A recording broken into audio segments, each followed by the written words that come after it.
मेहनत इतनी खामोशी से करो कि कामयाबी शोर मचा दे। तो आज इलेक्ट्रिसिटी 02 यानी इलेक्ट्रिक करंट आज हमें पढ़ना है। इलेक्ट्रिक चार्ज के बारे में पढ़ चुके हैं, पोटेंशियल डिफरेंस के बारे में पढ़ चुके हैं, इलेक्ट्रिक पोटेंशियल के बारे में पढ़ चुके हैं। इलेक्ट्रिक करंट की आज बारी। इलेक्ट्रिक करंट के बाद ओम्स लॉ करते करते करते करते इस चैप्टर को और डीप में हम जा रहे हैं। वैसे आज इलेक्ट्रिक करंट है, ये भी थोड़ा बेसिक सा है, उतना ज़्यादा इसमें एडवांस ये टॉपिक नहीं है।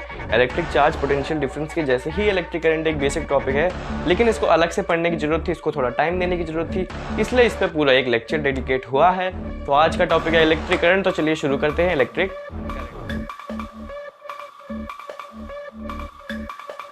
इलेक्ट्रिक करंट की आज हमें बात करनी है। सिर्फ इलेक्ट्रिक करंट की बात नहीं करनी, आज इलेक्ट्रिक सर्किट के बारे में भी थोड़ी थोड़ी बेसिक चीज़ें पढ़नी है, और electric current, electric circuit and थोड़े से क्वेश्चंस लास्ट में, बस फिर ये टॉपिक खत्म हो जाएगा आपका, बिल्कुल परफेक्ट हो जाएगा। Lecture number 2 mainly electric current. तो हेडिंग डालते हैं, फिर शुरू करते हैं। इलेक्ट्रिक करंट, देखिए इलेक्ट्रिक करंट की डेफिनेशन आप सबको पता है, flow of electric charges known as electric current. लेकिन वो डेफिनेशन कहाँ से आई वो मैं अगर आपको बताऊं तो आपने एक चीज़ नोटिस करी होगी, कोई भी बॉडी, कोई भी सब्सटेंस, कोई भी मटेरियल अपने हाई पोटेंशियल से लो पोटेंशियल जाने के लिए तत्पर रहता है। मतलब अगर आप भी देखो तो आप अपने हायर एनर्जी लेवल से हमेशा लोअर एनर्जी लेवल में जाना चाहेंगे। मतलब आप अगर कोई काम कर रहे हैं तो आप कोशिश करेंगे कि आप बेड पे लेट जाएं या सो जाएं, ताकि आप अपने लोअर एनर्जी लेवल पर आ जाए। अगर आप कोई हाई एनर्जी लेवल का काम कर रहे हैं तो आप अपने आप को रेस्ट देना चाहेंगे। ऐसी सारी बॉडीज़ काम करती हैं, अपने हायर पोटेंशियल से लोअर पोटेंशियल पे जाना चाहती हैं। अपने जब टैंक से जो वाटर टैंक होता है उसमें जो पानी होता है वो हायर पोटेंशियल पे होता है, लेकिन जो आपके घरों में पानी आता है वो हाई पोटेंशियल से लो पोटेंशियल ट्रैवल करते करते आपके घरों में पानी जाता है। ऐसी सेम काम इलेक्ट्रिक चार्जेस करते हैं। तो अगर मैं आपको और डिटेल में समझाऊँ तो देखिए, ये है बॉडी ए, ठीक है, ये है बॉडी बी। मान लीजिए यहाँ कुछ इलेक्ट्रिक चार्जेस हैं, ठीक है, और मैंने क्या करा, यहाँ पे 130 वोल्ट्स का इलेक्ट्रिक पोटेंशियल दिया। इलेक्ट्रिक पोटेंशियल की सारी बारीकी हम पढ़ चुके हैं पिछले लेक्चर में। 130 वोल्ट्स का मैंने यहाँ इलेक्ट्रिक पोटेंशियल दिया, और इस पॉइंट बी पे देखो इलेक्ट्रिक पोटेंशियल दो पॉइंट्स के बीच में होता, तो ये दो पॉइंट्स लिए, यहाँ पे इलेक्ट्रिक पोटेंशियल था 110 वोल्ट्स का। तो आप देख सकते हैं यहाँ इलेक्ट्रिक पोटेंशियल ज़्यादा है, यानी यहाँ हायर पोटेंशियल है, और यहाँ लोअर पोटेंशियल। और मैंने आपसे क्या कहा है अभी कि सारी बॉडीज इलेक्ट्रिक चार्जेस भी इलेक्ट्रिक हायर इलेक्ट्रिक पोटेंशियल से लोअर पोटेंशियल पर जाना चाहते हैं। तो इलेक्ट्रिक चार्जेस क्या करेंगे, जो इस बॉडी में थे वो ऐसे जाना शुरू करेंगे और यहाँ पहुँच जाएंगे, क्योंकि यहाँ लोअर पोटेंशियल है। तो एक ऐसा पाथ फॉलो करेंगे, A to B path follow करेंगे, यानी फ्लो ऑफ इलेक्ट्रिक चार्ज होगा। क्या होगा, फ्लो ऑफ इलेक्ट्रिक चार्ज, मतलब इलेक्ट्रिक चार्जेस फ्लो कर रहे हैं। इस फ्लो ऑफ इलेक्ट्रिक चार्जेस को कहते हैं इलेक्ट्रिक करंट। इस फ्लो ऑफ इलेक्ट्रिक चार्ज को कहते हैं इलेक्ट्रिक करंट। बात समझ में आई कि इलेक्ट्रिक चार्जेस क्यों फ्लो होते हैं, क्योंकि हायर पोटेंशियल से लोअर पोटेंशियल जाना चाहते हैं। और देखिए इलेक्ट्रिक चार्जेस को फ्लो करवाने के लिए, यानी इलेक्ट्रिक करंट को डेवलप करवाने के लिए पोटेंशियल डिफरेंस का होना जरूरी। देखिए यहाँ पे पोटेंशियल डिफरेंस है 130 माइनस 110, यानी 20 वोल्ट्स का यहाँ पे पोटेंशियल डिफरेंस है। अगर ये 20 वोल्ट्स का पोटेंशियल डिफरेंस होगा तभी ये चार्जेस फ्लो करेंगे। अगर यहाँ पे भी 130 होता, यहाँ पे भी 130 होता, तो ये चार्जेस फ्लो करते ही नहीं, यहीं पे रहते। लेकिन क्योंकि यहाँ पोटेंशियल डिफरेंस था 20 वोल्ट का, 120 वोल्ट्स का, इसलिए ये चार्जेस फ्लो करे। एंड चार्जेस फ्लो करे तो इलेक्ट्रिक करंट पैदा हुआ। एंड इलेक्ट्रिक करंट, इसका मतलब पोटेंशियल डिफरेंस का होना जरूरी है, तभी इलेक्ट्रिक करंट फ्लो होगा। तो बातें समझ में आ रही है, इलेक्ट्रिक करंट का बेसिक समझ में आ रहा है। डेफिनेशन तो आप सबने पढ़ रखे कि electric current is the flow of electric charges. लेकिन इलेक्ट्रिक चार्जेस फ्लो कैसे होते हैं, पोटेंशियल डिफरेंस क्यों नेसेसरी है इलेक्ट्रिक चार्जेस को फ्लो करने के लिए, वो मैंने आपको छोटे से एग्जाम्पल से छोटा सा बेसिक समझाया। बेसिक समझना बहुत ज़रूरी है, तभी एडवांस क्वेश्चन बनते हैं। मैं पिछले लेक्चर से, मतलब फर्स्ट लेक्चर से ये चीज़ कहते आ रहा हूँ आप सभी से। तो देखिए इलेक्ट्रिक करंट की अब बात हो चुकी है बेसिक की। अब बात करते हैं इसकी फॉर्मूले की, डेफिनेशन की, एंड ऐसा यूनिट क्या है इसकी, कैसे इसको मेजर करते हैं, ये सारी बातें करते हैं। छोटा सा टॉपिक है इलेक्ट्रिक करंट, लेकिन समझना बहुत ज़रूरी है। तो अगर मैं बात करूँ इलेक्ट्रिक करंट की बात करूँ, लेकिन इसका अगर मैं फॉर्मूला डिराइव करना चाहूँ तो मैं कैसे करूँगा, देखिए आइए मैं समझाता हूँ।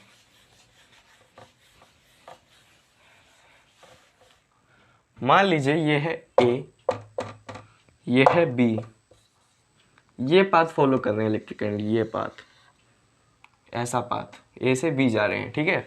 क्यों जाते हैं, कैसे जा रहे हैं, हम पढ़ चुके हैं जिससे पहले, ठीक है। A से B पाथ फॉलो कर रहे हैं, मतलब यहाँ कुछ हायर पोटेंशियल होगा, यहाँ लोअर पोटेंशियल होगा, इसलिए A से B पाथ फॉलो कर रहे हैं। अब देखिए मैंने आपसे पूछा कि इस पॉइंट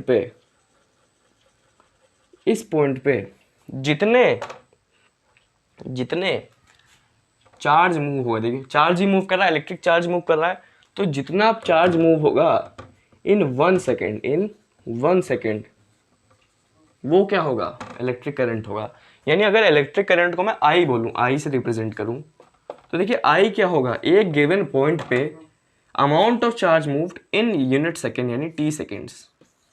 तो ये फॉर्मूला हमें इलेक्ट्रिक करंट का मिलता है, मतलब एक गिवन पॉइंट पे 1 सेकेंड में कितना चार्ज मूव हो रहा है वो इलेक्ट्रिक करंट है। तो electric current is equal to Q upon T, amount of charge moved per unit time, time को हम टी से डिनोट करेंगे, चार्ज को क्यू से डिनोट करेंगे। तो ये है इलेक्ट्रिक करंट का formula, I is equal to Q upon two. ये भी आपको याद होना चाहिए। पिछले लेक्चर में आपको एक फॉर्मूला मिला था V is equal to W upon Q, आज आपको फॉर्मूला मिला I is equal to Q upon T. ये दोनों फॉर्मूला आपके टिप्स पे होने चाहिए, क्योंकि इस फॉर्मूले को यूज करके हम ओम्स लॉ पढ़ने वाले हैं। तो ये फॉर्मूला आप अगर याद हो जाए तो आपके लिए बेनिफिशियल ज़्यादा है। वैसे याद तो हो ही गए होंगे, सबको याद भी होंगे, क्योंकि इसमें कुछ खास तो है नहीं। I is equal to Q upon two है फॉर्मूला। ऐसा यूनिट की अगर मैं बात करूँ तो एक साइंटिस्ट के नेम पे बेस्ड है, और ऐसा यूनिट कहते हैं एम्पियर। ए से डिनोट करते हैं, कैपिटल ए से डिनोट करते हैं एम्पियर। और तो कुछ बातें अगर मुझे इलेक्ट्रिक करंट पे करनी हो तो फॉर्मूला पता चल गया, ऐसा यूनिट पता चल गई। और देखिए फ्लो ऑफ इलेक्ट्रिक चार्ज है ना, ये जो इलेक्ट्रिक चार्ज है, अब आपके मन में होगा जो अच्छे से पढ़ाई करते हैं, जिनको पता है कि इलेक्ट्रिक चार्ज दो टाइप के होते हैं, पॉजिटिव और नेगेटिव। तो वो लोग सोचेंगे कि इलेक्ट्रिक चार्ज तो ठीक है, लेकिन कौन सा इलेक्ट्रिक चार्ज फ्लो हो रहा है, मतलब ये इलेक्ट्रॉन है या प्रोटॉन है, क्योंकि मैटर है ये सारी चीज़ें। एटम्स की बात कर रहे हैं तो खाली दो ही फंडामेंटल पार्टिकल्स यानी एलिमेंट्स की बात कर रहे हैं एटम की, जो है प्रोटॉन और इलेक्ट्रॉन। प्रोटॉन के पास पॉजिटिव चार्ज, इलेक्ट्रॉन के पास नेगेटिव चार्ज। जब भी हम पॉजिटिव और नेगेटिव की बात करेंगे तो कहीं ना कहीं हम प्रोटॉन और इलेक्ट्रॉन की बात करेंगे। तो जो चार्जेस फ्लो होते हैं उसे हम कहते हैं इलेक्ट्रॉन, मतलब इलेक्ट्रॉन्स। मतलब electric current is not only the flow of electric charges, electric current is the flow of electrons, is the flow of electrons. मतलब जब इलेक्ट्रॉन्स किसी भी कंडक्टर में फ्लो होते हैं पोटेंशियल डिफरेंस की वजह से, तो उसको हम क्या कहते हैं, इलेक्ट्रिक करंट। यानी इलेक्ट्रिसिटी किसके ऊपर बेस्ड है, इलेक्ट्रॉन्स के ऊपर बेस्ड है। अगर इलेक्ट्रॉन्स मूव करेंगे तभी इलेक्ट्रिसिटी कंडक्ट होगी, वरना नहीं होगी। जो हम पढ़ भी चुके हैं पिछली बार कि इलेक्ट्रॉन्स को कैसे मूव करवाया जाता है, फ्री इलेक्ट्रॉन्स हमने पढ़ा था पिछले लेक्चर में जब हम कंडक्टर्स एंड इंसुलेटर्स पढ़ रहे थे। तो ये बात आज समझ में आई, कंक्लूजन निकला कि इलेक्ट्रिसिटी क्या होती है, फ्लो ऑफ इलेक्ट्रॉन्स, तभी इलेक्ट्रिसिटी कंडक्ट होगी। बहुत बढ़िया। इलेक्ट्रिक करंट के ऊपर और ज़्यादा बातें अगर मुझे आपको करनी हो तो फॉर्मूला पता चल गया, ऐसा यूनिट पता चल गया, ये भी पता चल गया कि फ्लो ऑफ इलेक्ट्रॉन्स है इलेक्ट्रिक करंट यानी इलेक्ट्रिसिटी। तो अब छोटी सी बात और करनी कि एम्पेयर के अलावा इलेक्ट्रिसिटी को यानी इलेक्ट्रिक करंट को मेजर करने के और भी छोटी छोटी यूनिट्स। देखिए एम्पेयर अच्छी खासी बड़ी यूनिट है, जैसे कोलाम बहुत बड़ी यूनिट है ना मेजर करने के लिए चार्ज को, इलेक्ट्रिक चार्ज को, वैसे ही इलेक्ट्रिक करंट को भी मेजर करने के लिए एम्पेयर अच्छी खासी बड़ी यूनिट है। उसको और छोटी छोटी यूनिट्स में भी मेजर करा जाता है। देखिए इलेक्ट्रिक करंट को मिली एम्पेयर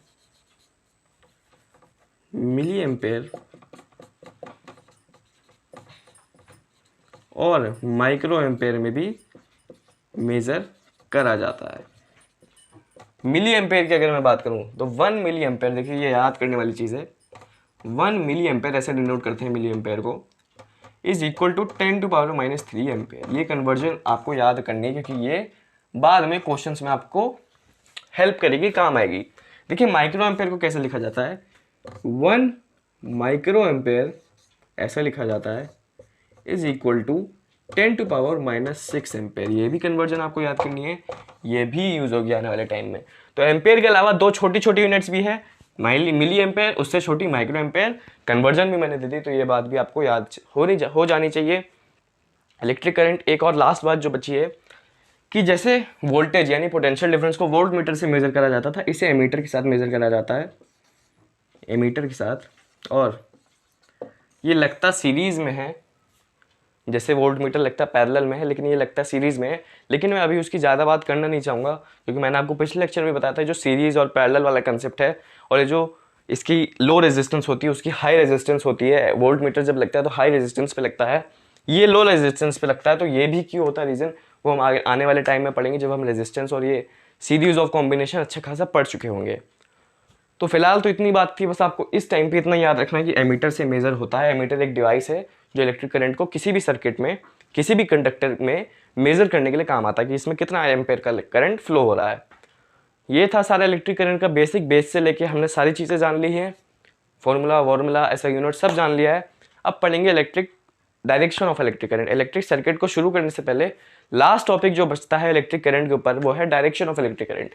मतलब एक सर्किट में, सर्किट तो आप सभी को पता है, मतलब सर्किट क्या होता है। अभी सर्किट के बारे में भी बेसिक चीज़ें जानेंगे, उतना डिटेल में नहीं पढ़ेंगे सर्किट को, लेकिन काफ़ी चीज़ें हम जानेंगे आज सर्किट के बारे में जो बेस होता है। काफ़ी लोगों को बेसिक ही नहीं पता होगा कि इलेक्ट्रिक सर्किट है क्या। ये सब आप इलेक्ट्रिक सर्किट क्या होती है 7th 8th 6th 7th 8th class में पढ़ते हुए आते हैं कि इलेक्ट्रिक सर्किट बल्ब होता है, स्विच होता है, वायर होती है एक, एंड बैटरी होती है। ये सारी चीज़ें आपको बेसिक पता होना चाहिए।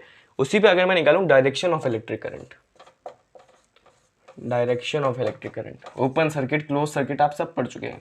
डायरेक्शन ऑफ इलेक्ट्रिक करंट, देखिए डायरेक्शन इसका बहुत कंफ्यूजिंग सा है। कुछ बच्चों को मुझे ऐसा लगता है कि कंफ्यूजन सा लगता है क्योंकि इसका एक्चुअल डायरेक्शन कुछ और है और कन्वेंशनल डायरेक्शन कुछ और है। तो माना कुछ और जाता है और एक्चुअल में होता कुछ और है, इसलिए बच्चों को थोड़ी कंफ्यूजन होती है। देखिए पहले समझाता हूँ कि डायरेक्शन ऑफ इलेक्ट्रिक करंट मतलब क्या।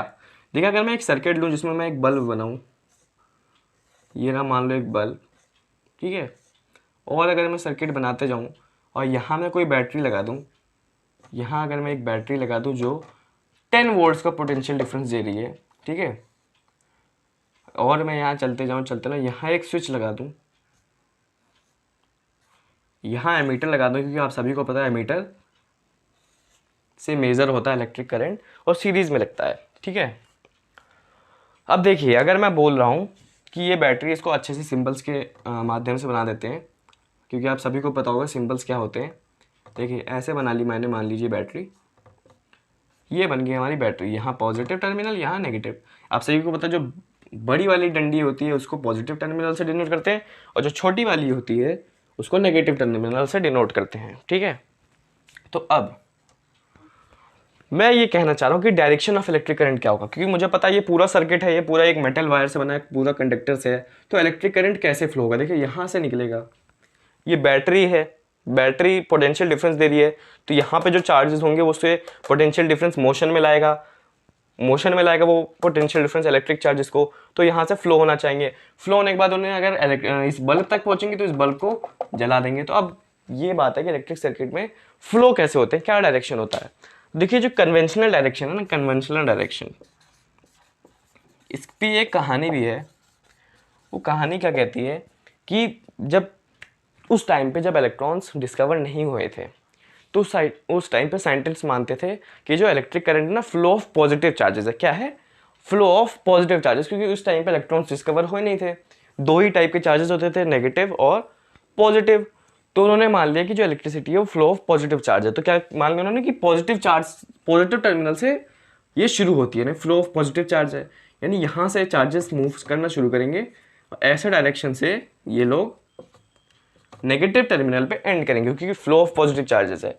तो जो कन्वेंशनल डायरेक्शन है जो हम माना जाता है वो होता है positive terminal to negative terminal, ठीक है।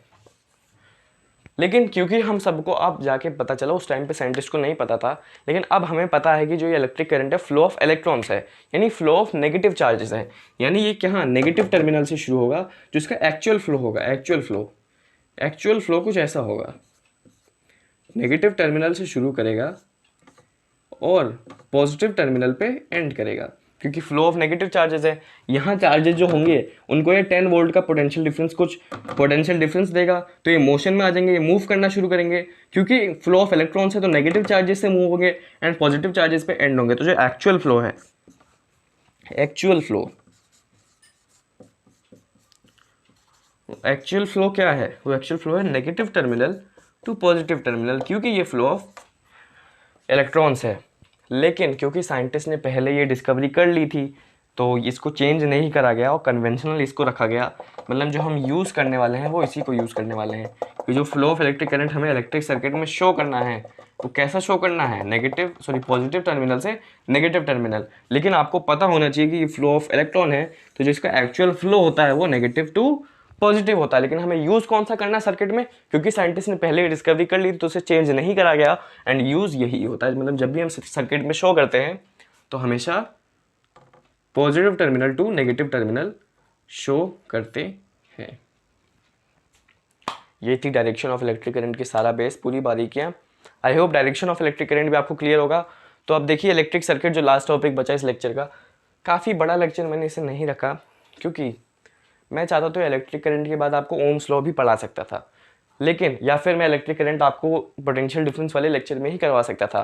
लेकिन मैंने सोचा इलेक्ट्रिक करंट में काफ़ी बच्चों को उसका बेस नहीं पता होता कि एक्चुअल में इलेक्ट्रिक करंट है क्या, ये क्या फ्लो है, क्या फ्लो हो रहा है। वो बस डेफिनेशन रट लेते हैं, ऐसा यूनिट रट लेते हैं, बस उनका काम तो हो जाता है इतना रटने में, क्योंकि आपको याद यही करना है, आपको यूज़ यही आने वाला है। I=Q/T ही आपको क्वेश्चन में यूज़ होगा।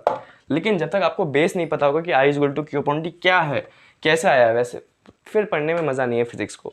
तो इसलिए मैंने इस पर अलग लेक्चर बनाया, चाहे ये लेक्चर छोटा हो, उतना बड़ा ना हो, लेकिन इसमें आपका इलेक्ट्रिक करंट का पूरा बेस तैयार होता है।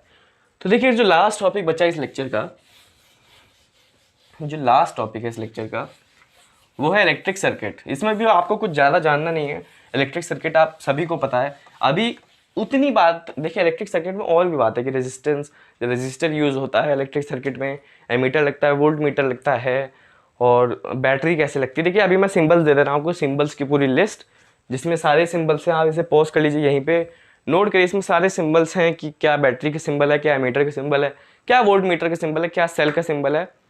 तो अभी उतनी बात नहीं होगी इलेक्ट्रिक सर्किट की, क्योंकि आपको रेजिस्टेंस नहीं पता क्या होता है, रेजिस्टर नहीं पता क्या होता है। तो जब इसको हम पढ़ लेंगे तब हम इलेक्ट्रिक सर्किट का आपको खुद खुलता जाएगा।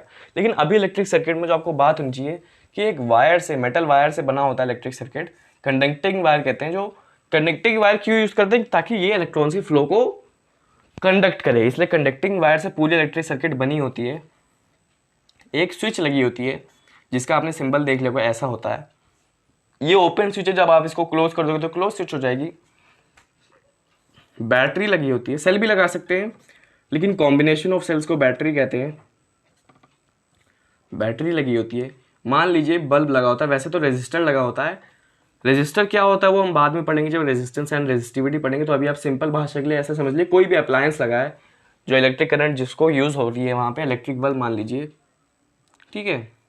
और मैं अगर बात करूँ और क्या लगा सकते हैं, एमीटर लगाया मान लीजिए, इसे वोल्ट मीटर अगर मुझे लगाना, तो देखिए इलेक्ट्रिक बल्ब में बस अभी के लिए याद कर लीजिए कि रेजिस्टर लगा होता है, रेजिस्टर जो थोड़ी बहुत रेजिस्टेंस दे रहा होगा। अब रेजिस्टेंस क्या होता है वो भी आपको नहीं पता, तो अभी बस इतना मान लीजिए ये अप्लायंस लगा होता है।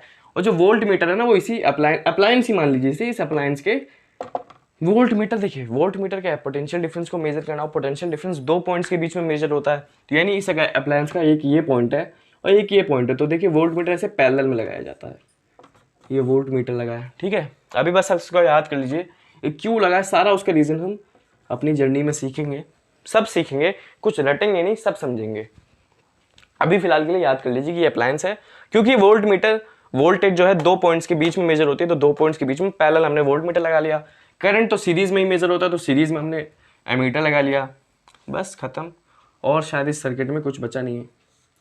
अब देखिए ये है पॉजिटिव टर्मिनल, ये नेगेटिव टर्मिनल। मान लीजिए 2 वोल्ट्स का पोटेंशियल डिफरेंस दे रही है, ठीक है। तो अभी देखिए 2 वोल्ट्स का इसने पोटेंशियल डिफरेंस दे रही है, ये 2 वोल्ट्स का पोटेंशियल डिफरेंस दिया इसने, ठीक है।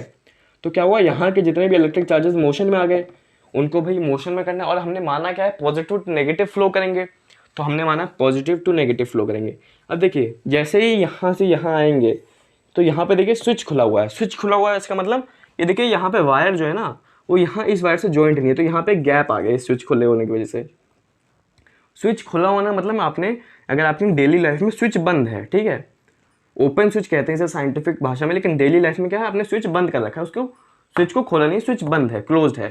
लेकिन यहाँ पे साइंटिफिक भाषा में स्विच ओपन है, मतलब कंडक्टिंग जो वायर है ओपन है, यहाँ गैप क्रिएट हो गया। तो देखिए इलेक्ट्रॉन्स इस गैप को पास नहीं कर पाएंगे और इस इलेक्ट्रिक बल्ब तक मान लीजिए पहुँच नहीं पाएंगे।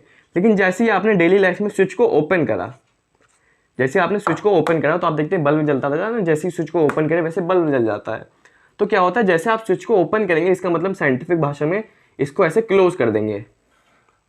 तो देखिए कंडक्टिंग वायर वैसे जुड़ गई तो पाथ मिल गया, तो इलेक्ट्रॉन्स फ्लो हो जाएंगे और आपका जो भी बल्ब है वो जल जाएगा। और ये इलेक्ट्रिक चार्जेस कहाँ एंड करेंगे, नेगेटिव टर्मिनल पे एंड करेंगे। तो ये है थोड़ा इलेक्ट्रिक सर्किट का बेसिक जो आपको जानना जरूरी है। इससे आपका डायरेक्शन ऑफ इलेक्ट्रिक करंट खुलता है, स्विच का क्या यूज़ है वो भी आपको पता चलता है। तो यहाँ थ्योरी खत्म हो जाती है। जितनी भी इलेक्ट्रिक करंट के बारे में आपको बातें जाननी चाहिए हैं जो आपके सिलेबस में हैं। बाकी देखिए बहुत अभी डीप में जाना इलेक्ट्रिसिटी के बहुत सारे ऐसे टर्म्स हैं जिसको पढ़ना है, जो बहुत डिटेल में पढ़ना है, उसको अच्छे से समझना है। अभी तो काफ़ी बेसिक चल रहा है, तो इसको एंड नहीं करते हैं यहाँ पे लेक्चर, 2-4 क्वेश्चन करते हैं इलेक्ट्रिक करंट के ऊपर ताकि ज़्यादा आपका क्लियर होगा। तो मैं लाता हूँ 2-4 क्वेश्चन स्क्रीन पे, उसके साथ में करेंगे सॉल्व। बाकी 1-2 होमवर्क क्वेश्चन भी मैं दे दूंगा, तो अच्छा खासा आपका इलेक्ट्रिक करंट पूरा हो जाएगा। ये है पहला क्वेश्चन स्क्रीन पे, काफ़ी बढ़िया क्वेश्चन है। बढ़िया क्या मतलब, आपका बेस तैयार होगा, I = Q/T वाला फॉर्मूला और ज़्यादा अच्छे से अंडरस्टूड होगा, आप लोगों को अंडरस्टैंड होगा। तो देखिए मैं साइड हट जाता हूँ, इस क्वेश्चन को आप करें पॉज, तुरंत इसको फटाक से सॉल्व करें। ठीक है, क्वेश्चन क्या कह रहा है, electric bulb draws a current of इतना फॉर इतना मिनट, कैलकुलेट क्यू। मतलब देखिए करंट दे रखा है, टाइम दे रखा है, क्यू निकालना। तो फॉर्मूला आपको पता है, यही लगना है, I = Q/T वाला फॉर्मूला लगना है। ठीक है, लेकिन एक बात है यहाँ पे, देखिए जो टाइम है ना वो मिनट्स में दे रखा है, लेकिन ये फॉर्मूला तभी वर्क करेगा अगर I एम्पेयर में दे रखा हो, Q कोलाम में दे रखा हो एंड T सेकंड्स में दे रखा हो, तभी ये रिलेशन काम करती है। इसका मतलब इस मिनट वाले टाइम को हमें सेकंड में बदलना पड़ेगा। कैसे बदलेंगे ये देख रहे हैं। हमें पता है 1 मिनट में 60 सेकंड्स होते हैं, सभी को पता है।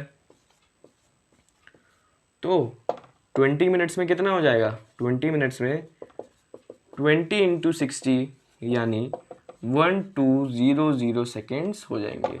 यानी अब टाइम जो है, अब अगर हम गिवन्स लिखना है, देखिए फिजिक्स में गिवन्स लिखना बहुत ज़रूरी है। गिवन्स लिखिए तुरंत क्वेश्चन जल्दी जल्दी सॉल्व होता जाएगा। अगर मैं गिवन्स लिखी तो देखिए कैसे लिखते हैं, गिवन्स लिखूँ अगर मैं, तो देखिए आई क्या है, यहाँ पे आई में देखा 0.25 एम्पेयर। क्यू हमें निकालना है, अमाउंट ऑफ चार्ज हमें निकालना है। टी जो हमने कन्वर्ट करा है सेकंड में वो है 1200 सेकेंड्स। यानी फॉर्मूला कहता है I = Q/T। I है 0.25, Q हमें निकालना है, T है 1200। यानी जो Q है, Q क्या हो जाएगा 1200 इंटू ये क्रॉस मल्टीप्लाई होगा यहाँ पे, इंटू 0.25 से मल्टीप्लाई हो जाएगा। एंड जो Q है वो मिल जाएगा, शायद आप इसको अगर सॉल्व करेंगे तो आएगा 300 कोलाम। 300 कोलाम है इसका आंसर। आई होप आप सबने भी निकाल लिया होगा। बस ये कन्वर्जन ध्यान रखनी थी कि ये रिलेशन तभी काम करती है जब आई यानी करंट हो एम्पेयर में, टाइम हो सेकंड में, एंड क्या बचा, चार्ज हो कोलाम में। V = W/Q वाली कब काम करती है, जब वोल्टेज हो वोल्ट्स में, वर्क हो जूल में, Q हो कोलाम में। ये बात आपको याद रखनी है। क्वेश्चंस करते जाने हैं, फिजिक्स न्यूमेरिकल्स करते जानी है। फिजिक्स न्यूमेरिकल से ही बनी है मोस्टली। कंसेप्ट बहुत अच्छा रखना फिजिक्स का, न्यूमेरिकल्स सॉल्व करते जाने। तो मैं लाता हूँ दूसरा न्यूमेरिकल, उसी भी साथ में करेंगे सॉल्व। देखिए काफ़ी अच्छा क्वेश्चन है आपकी स्क्रीन पे, और ये क्वेश्चन काफ़ी अच्छा भी है। मतलब काफ़ी अच्छा होने का ये मतलब है कि इसमें बच्चों को दिमाग लगाना पड़ेगा। लेकिन आप इस लेक्चर को आप ध्यान से, मैं लास्ट में हमेशा बढ़िया क्वेश्चन देता हूँ, क्योंकि मैं जानता हूँ कि आप लोग क्या होते हैं लेक्चर को ऐसे ऐसे देखते हैं कि हाँ इलेक्ट्रिक करंट तो हमें आता है और इलेक्ट्रिक करंट में क्या हमें जानना चाहिए। इसलिए मैं लास्ट में एक आई ओपनर क्वेश्चन देता हूँ कि बच्चों को पता चले कि जितना वो समझ रहे हैं आसान, उतना समझना उतना आसान है नहीं। तो अगर आपने मेरा लेक्चर अच्छे से देखा है ना, वो इलेक्ट्रिक करंट जब मैं समझा रहा था बेसिक, अगर वो अच्छे से देखा तो ये क्वेश्चन आप निकाल ले जाओगे। बाकी अगर नहीं देखा तब भी अगर निकाल ले जाओगे, इसका मतलब आपको कुछ ना कुछ बेसिक पता है इलेक्ट्रिक करंट के बारे में। तो इसे कर रहे सॉल्व, पॉज करके इसे सॉल्व करें, सॉल्व जरूर करें, अटेम्प्ट जरूर मारे, दिमाग खुलेगा आपका, आई खुलेगी। आई ओपनर क्वेश्चन है। तो देखिए इसे अगर मैं सॉल्व करूं तो मैं कैसे करूंगा इसे सॉल्व। इसमें कंसेप्ट कौन सा यूज हो रहा है पहले वो बता देता हूं। जब मैंने आपको समझाया था कि एक वायर में अगर ये पॉइंट ए है और ये पॉइंट बी है, अगर ऐसे इलेक्ट्रिक करंट फ्लो हो रहा है तो इस पॉइंट पे इलेक्ट्रिक करंट का मैग्नीट्यूड क्या होगा। देखिए उसी से रिलेटेड कुछ क्वेश्चन है, पूछ रहा है how many electrons are flowing per second past a point in a circuit in which there is a current of 5 ampere. मतलब देखिए पास्ट अ पॉइंट, ऐसे करंट फ्लो हो रहा है, ठीक है, वो पूछ रहा है इस पॉइंट पे अगर करंट 5 एम्पेयर है, इस पॉइंट पे अगर करंट 5 एम्पेयर है।